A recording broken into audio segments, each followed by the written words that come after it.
It's really not even about judging anybody. Oh, this, you shouldn't judge people at all. That's not what this is about. Let me back up. When I was younger, I used to want to be accepted by everybody at the expense of me, of expressing my true self. I didn't even know who she was because I was picking up everything else about who I thought I was supposed to be in order to feel acceptance. Judgment is this idea of wanting to feel acceptance from everyone else. And maybe not everybody, but everyone we want to be accepted by in our own eyes. So just know that I understand completely what it's like to be in a state of hypercriticalness, judgment, and projecting that out onto people. But we're not going to talk about judging people because you will see that that's just a symptom of the self-judgment that's going on within. This conversation might be a little bit triggering or a lot of bit triggering, or you might get like, but understand that I'm coming from unconditional love and zero judgment because I don't judge myself at all. And know that for me to talk about this, I had to have experienced it, coached on it, lived it, all that good stuff. So I understand. Whenever you're dealing with someone who is being judgmental towards you, just know that what you do unto others is actually a reflection of what you are doing unto you. This is why if somebody is mistreating you, there is no need to get offended because it is truly a reflection of them. This doesn't invalidate being offended, by the way, because I get it. Nobody wants to feel judged. But this is really, truly a reflection of them mistreating themselves. You cannot be in a state of love and a state of judgment at the same time. Try it out. You just can't.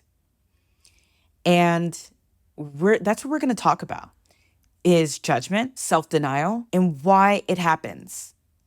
Because judgment, self-denial, self-rejection, it's so pervasive in our society today, at least in Western society.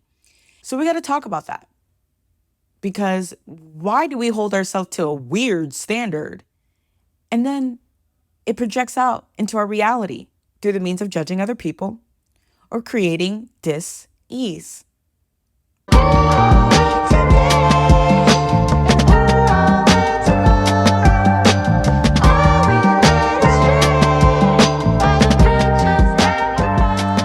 Hi, welcome to another episode of the You Are Limitless podcast.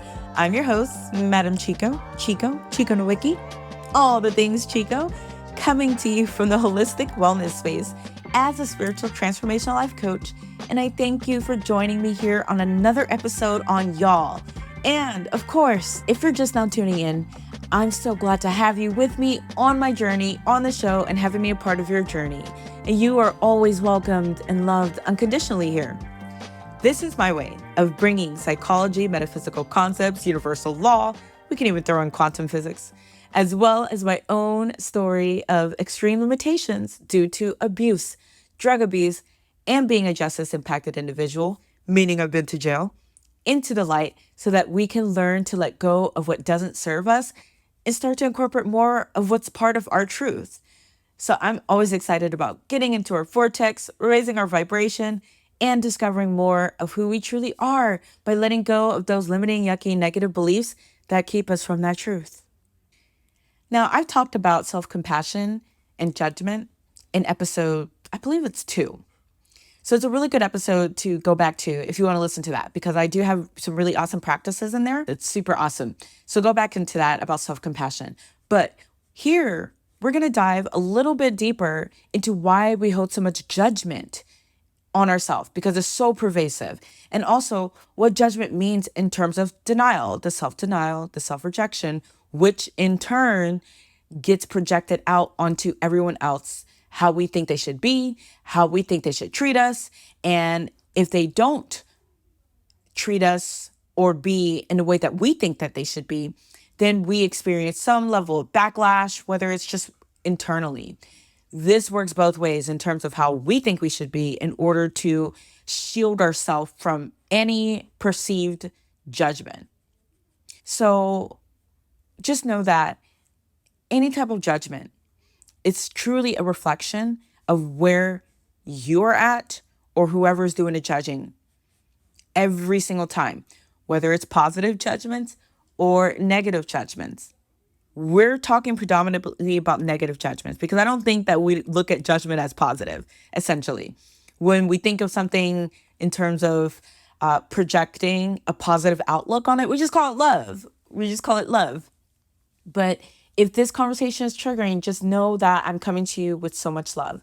In that, when you notice yourself getting triggered, feel into that and release that, because that just means that there's some stuck energy that's in the body that needs releasing. And the reason why it's a trigger is because deep down at a soul core level, you know that is not you, whatever it is that you are imposing on yourself. So just keep that in mind, that if you notice things coming up, know that I'm not here to like point at anybody and I'm not judging or anything like that. I'm just going to speak from experience and hopefully it resonates. If it doesn't resonate, just know that you will find something that resonates with you in terms of letting go of whatever it is you feel is holding you back in however way you define it.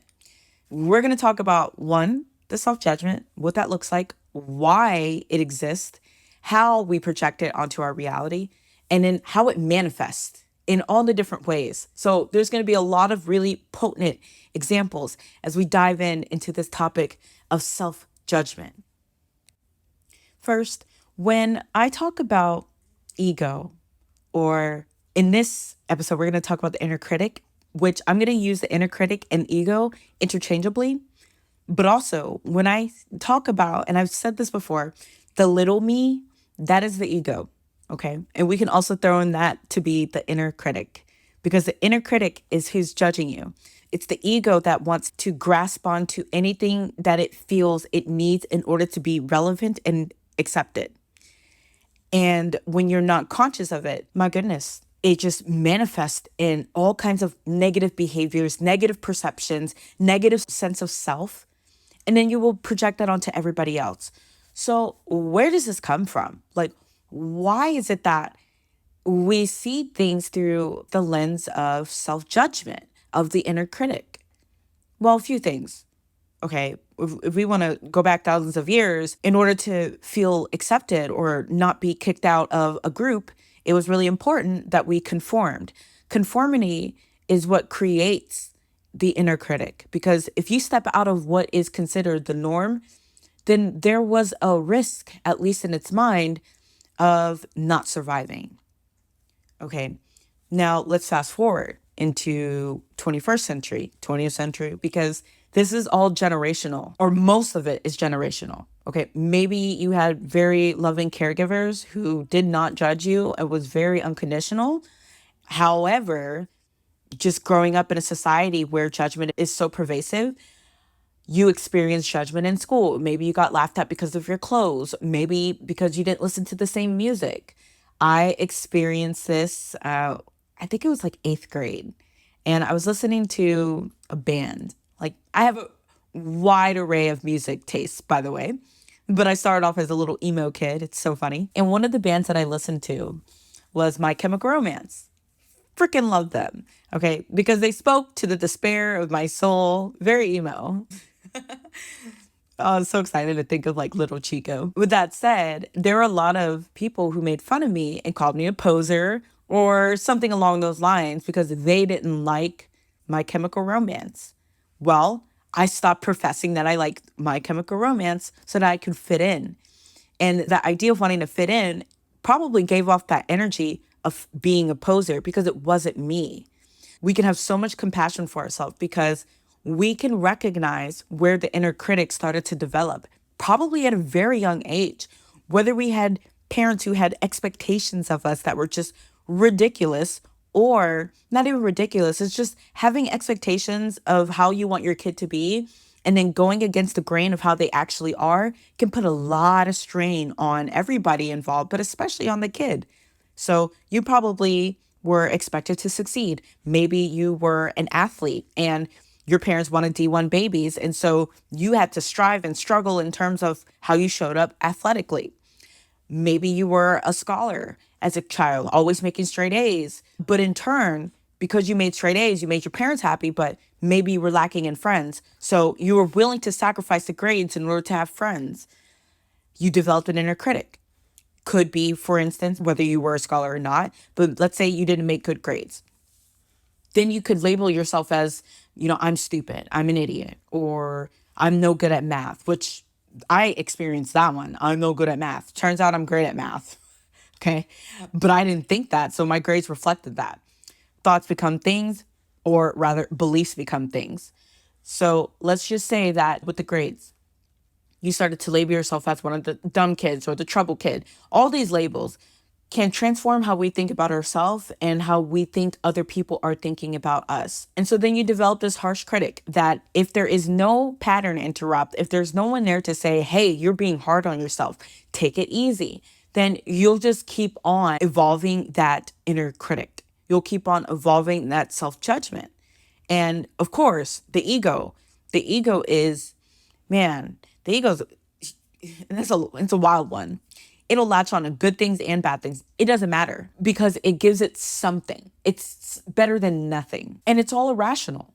It really is. These thoughts, these beliefs are so irrational in terms of like coloring our perception of how we see ourselves.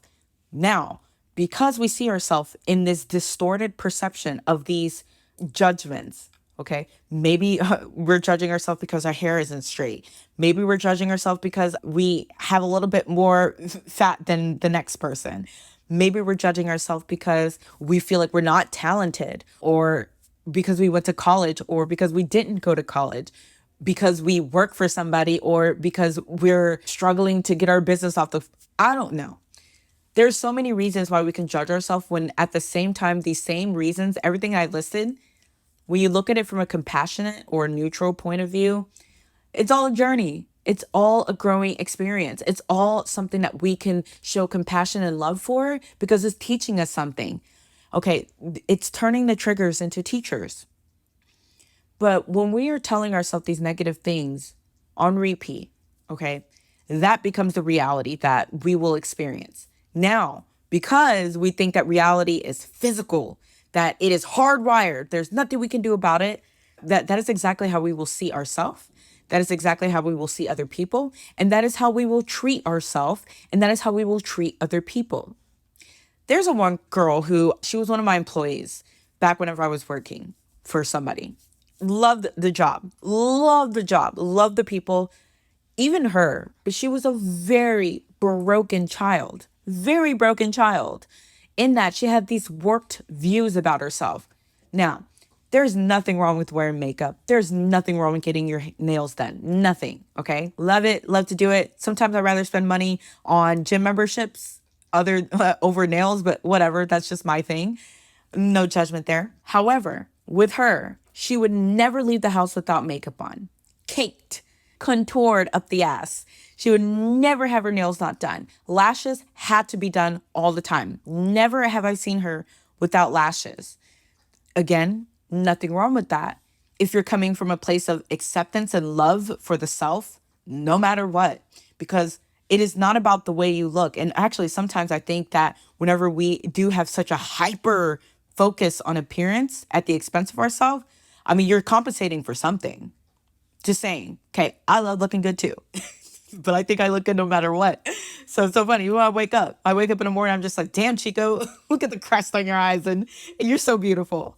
But it's just because of the positive self-talk, of the non-judgment that we're going to talk about here in a little bit. But point of me bringing her up, and I won't use names. And if you're listening to this, just know that I see you because I've been there. I was like that when I was on drugs, where I would not leave the house, even to go to the freaking store. I would not leave the house without makeup on, okay? Without colored contacts in my eyes. Hair had to be done. Like, that was me. But I was also a very insecure person. I was afraid of judgment. So this can show up in so many different ways. And also with this employee of mine, She was not easy to work with because she was always emanating energy, a frequency that was judging of herself. Any type of conversation she would have with the other employees, she was very negative, always talking about some dude that effed her over. There was always something negative to say. Anytime someone would walk in to the place, she was always looking them up and down. And then based on how she perceives acceptance, would make some type of comment that was so negative. But in reality, it was a complete reflection of herself.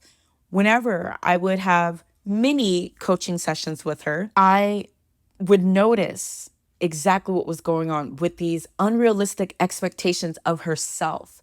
So much so that she was paralyzing herself.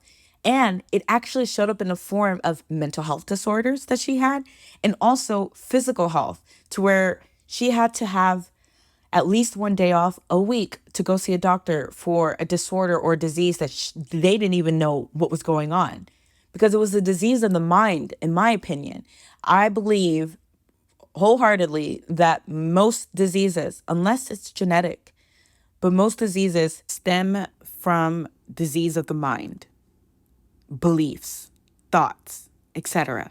Dr. Bruce Lipton, biologist, one of the founders, or really, I don't know about founder, but he has amazing explanations on disease and how it occurs and how beliefs can manifest into disease, and also epigenetics. So if you want some information on that, I strongly recommend just tapping in and see what he has to say.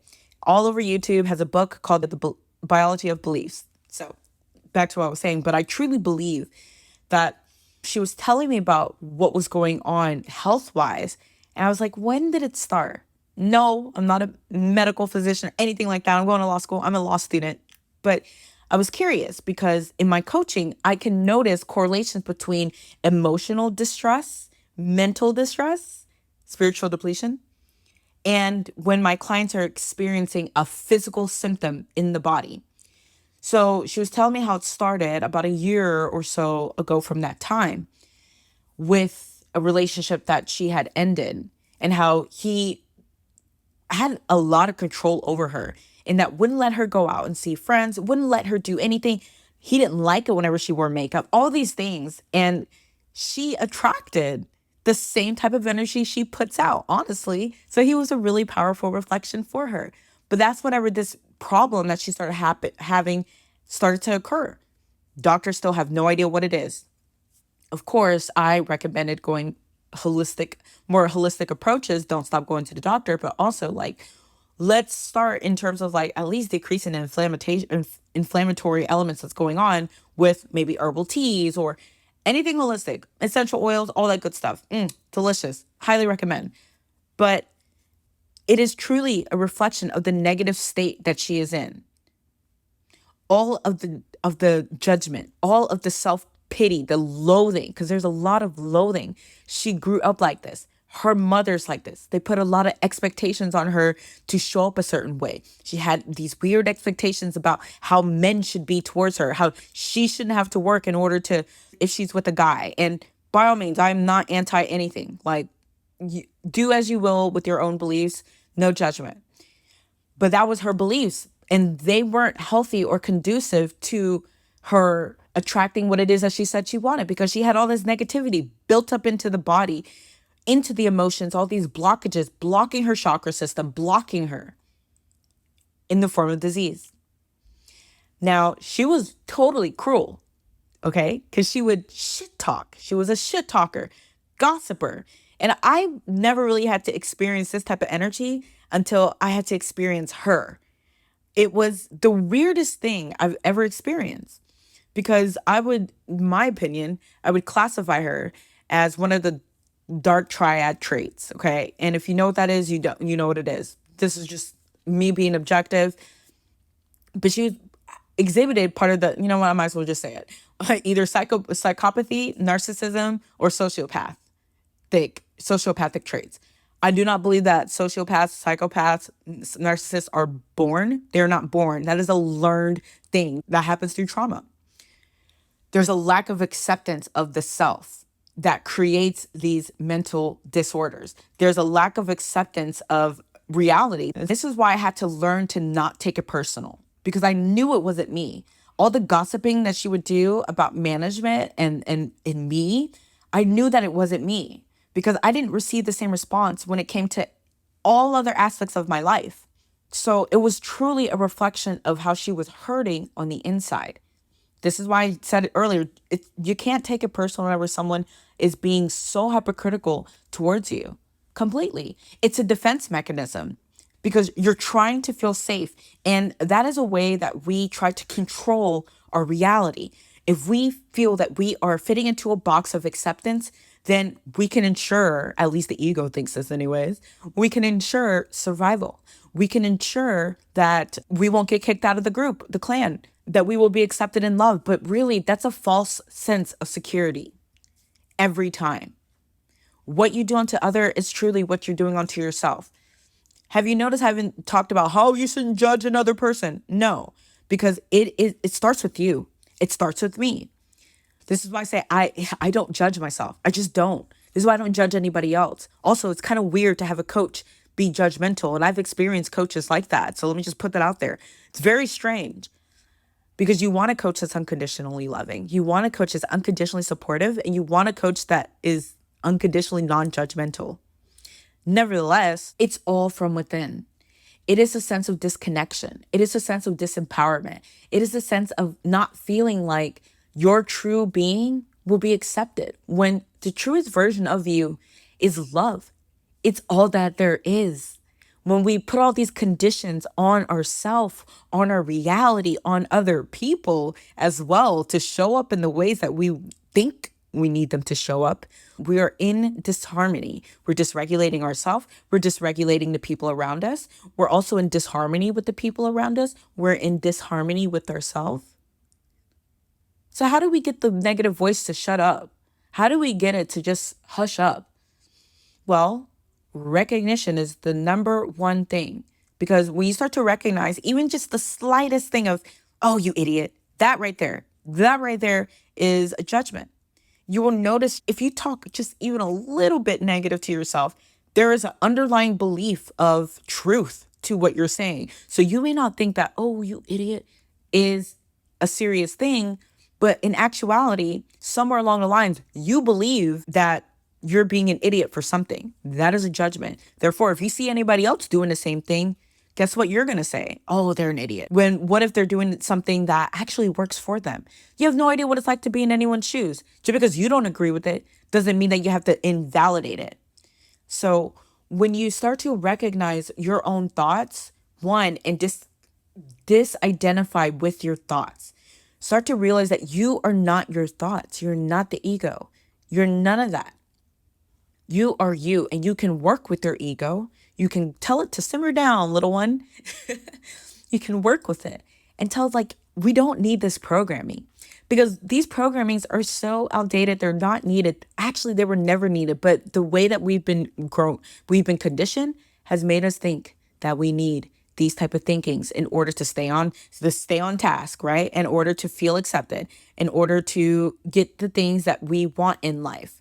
But in actuality, we're making things so much harder on ourselves when we're operating in this mode, when we're operating in this lack mentality, because it is a lack mentality. You're lacking the self-worth. You're lacking your ability to see your own innate power, your own innate beauty. And you're having to cover it up in whatever way that you think you have to cover up, whether it's with makeup, whether it's with a carb, like whether it's with all these external things that in the end, they're just not you. They're not you. What happens whenever all that goes away? Then what? You shouldn't have to wait till you're on your deathbed in order to realize that everything that's going on out there in terms of like all these external validations are not you. A lot of people, and maybe they don't, but they have this realization when they're on their deathbed that, oh, all this meant nothing. Nothing. I could have enjoyed myself rather than stressing myself out and using self-judgments as my guidance to feel safe, to feel loved, to feel validated. No. Eckhart Tolle talks about die before you die, okay? That's what it means. Death to the ego is to realize that you can live now as if you have been given some type of date for your death, or you're on your deathbed, and you shouldn't have to wait till it comes to that in order to live the life that you want, in order to realize your true being, your innate nature. Like, you shouldn't have to. So start to shift your perspective of yourself. And this can be done 100%. When you do this on repeat, in terms of you shifting your perspective, realizing that you're only buying into one perspective. Okay, so if you're buying into something negative, that means that you can buy into something positive. This is all like, this is all mental. But truly, truly, when you get down to the crux of it, it's spiritually healing. It's nourishing. You're healing your physical body as well. Because a lot of disease, dis-ease, break that word up, stems from the mental noise, the chatter, the negativity that we're emanating through the harshness, our inner voice, our inner critic. We want to start to shut those neural circuits off and turn on or create new ones that are abundant in positive thinking. This isn't some weird toxic positivity. Okay. Toxic positivity doesn't require you to do inner work. It requires you to just kind of brush things under the rug and call it good. This is truly how you get to the crux, okay, of getting rid of the inner critic. And it's possible. I am your proof that it's possible, that you don't have to live in a state of listening to this judgment or having the judgment come up. So you'll notice that whenever you start working on the self-judgment, your first thought could be judgmental. However, you can shift it. And whenever you shift that first thought into a more positive thought and start living and walking and talking through that thought, you will notice how you interact with other people, how you interact with yourself, number one, but how you interact with other people. You will notice that you're emanating a much more positive state of being. Simply put, you will judge people less, even while driving. I know there's a lot of judgment and whenever people are driving, especially if you live in a city like DFW where people are just angry, always honking for no reason. But you will notice that you're not even like under your breath calling anybody anything, because that means that to some degree, you are looking at yourself that way. It is all a reflection. And we can take responsibility for how that reflection looks. When we start to have a lot more compassion for ourselves, we cannot be judging and loving at the same damn time. Try it out. Can't happen. So if you notice that you are falling out of a state of self-love or neutrality, if you can't get to self-love quite yet, but just being in a state of neutrality and grace, come back into it. Breathe your way into it. Feel it through. Don't stuff it away. Feel your emotions. Talk about it with somebody. Move your body. Sometimes it helps to get unstuck. If you like crystals, use crystals. If essential oils help, use essential oils. But sit with yourself. Breathe that in. And you can breathe anytime, right? You're breathing right now. But I mean, consciously breathe into, why is it that I'm being hard on myself? Who told me that I had to be hard on myself? Is it my boss? Is it who? Is it my parents? Is it my kids? Like, my husband, wife, boyfriend, girlfriend? Who? Who told me I had to be this way? Can I tell myself a different story? You absolutely can. And you can do that today. So know that when you're connecting with your body, you're telling your body a different story, and you're disconnecting from this idea of fear of not being accepted. So identify what's triggering your thoughts. It's really, really fun. Like, to start to identify with awareness, let go of what isn't you, and know that you can always shift, change the script all the time. Even if it's just for 5 minutes a day, you can shift it, because reality is so malleable. It is not set in stone. What you say goes. So if you're experiencing judgment, if you're experiencing criticism, just know that you're creating that, and you don't have to buy into it. Sometimes the body wants to hold on to it because it's so conditioned to being in a negative state, or the ego wants to hold on. But you can tell the little guy to chill out, because we are telling ourselves a different story. And when you tell yourself a different story of empowerment, of limitlessness, of positivity, watch how everything in your life changes for the better. It shifts. Some shifts are immediate. Some shifts happen gradually, but it shifts. Just stay consistent. Repetition is key. You got this. Be kind to yourself. Be loving. And watch how your life will reflect that love. So thank you guys so much for letting me share my ideas and my stories all on self-judgment, self-denial, the ego, the little me, the little guy, and how to transmute that, how to change into a state of grace and positivity or even neutrality, because it's so much better than being in a negative state. Let me know your thoughts, opinions, all that good stuff. And always, if you want to work with me in my one-on-one coaching, know that I have space available. I am so open to working with you, learning more about where you're at, where you're wanting to go, and how we can get you there, because the program has truly been so transformative in the beautiful souls that I work with. Also, if you want to find out more information about my women's group, all of my links are in the show notes. You can always DM me at Madam Chiko. You can sign up for my newsletter. You can email me, whatever works. But all my links are in the show notes. I'm just here to help create a world that's more harmonious with the world we say we want. And it starts with the inner work that we do within ourselves. It's not so much about stopping pollution or changing what's out there, but more of like stopping the pollution from within. And then watch how we take more inspired action from a point of consciousness out there. And this is stuff I speak on in terms of like being in the justice field, where there's a lot of focus on do, and look at this next program that I've created and blah, blah, blah, trying to stop recidivism, which is the idea of going in and out of jail, in and out of jail. And these are all great, but it's really important for us to work on ourselves. This is why I help leaders as well do the internal work on themselves in order to be that conduit to help other people, to guide them into the light.